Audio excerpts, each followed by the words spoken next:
this is my Ashgourd, my mystery squash. I have cut that into small pieces, and now I'm going to boil this.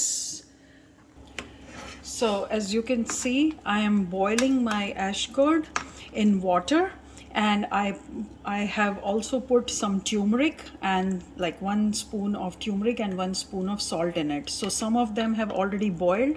There are some that still need a little bit of boiling. As you can see, when they get boiled, that's how they look like. They look almost transparent. That is the consistency that you would look for. Okay, या सो अब देखिए ये boil हो गया है. अब इसी के अंदर मैंने कुछ चने की दाल 2 चम्मच कोकोनट और ग्रीन चिलीज़ एंड कुछ अदरक जो है वो मैंने पीस लिया है. अब उसको मैं इसमें डालूँगी.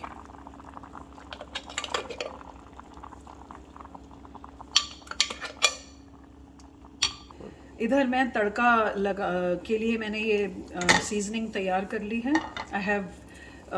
I have some cumin seeds and some mustard seeds and red chilies, whole chilies, and then I have some, after the oil gets warmed up, then I'm going to put some chopped onions.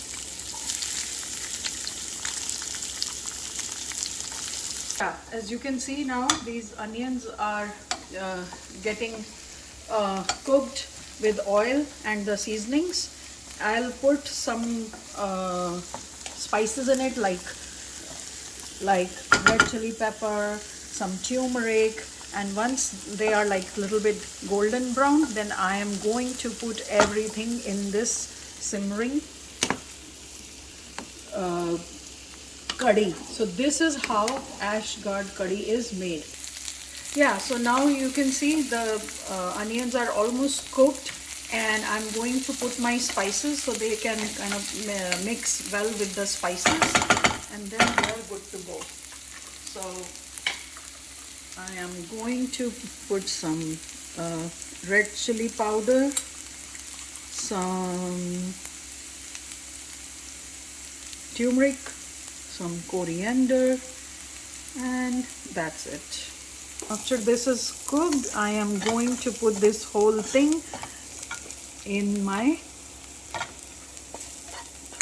curry, and that's how you make this Ashgourd curry. It really is yummy, I can tell you already. Yeah, तो देखिए इसमें मैंने थोड़े I also put some curry leaves in this, so you can see everything is in there, all the spices, the curry leaves, the green ones are the curry leaves, and the red pepper, dried red pepper, and mustard seeds and cumin seeds. Everything is floating in there with some chunks of Ashgourd, and this is how you can make Ashgourd curry. Yeah, so now you see this is how you can eat. I have the Ashgourd curry, and the potato and cauliflower curry, as you can see here, and we are eating it with a puri, roti, bhatura, whatever you like, you can eat with it. It is really very, very tasty.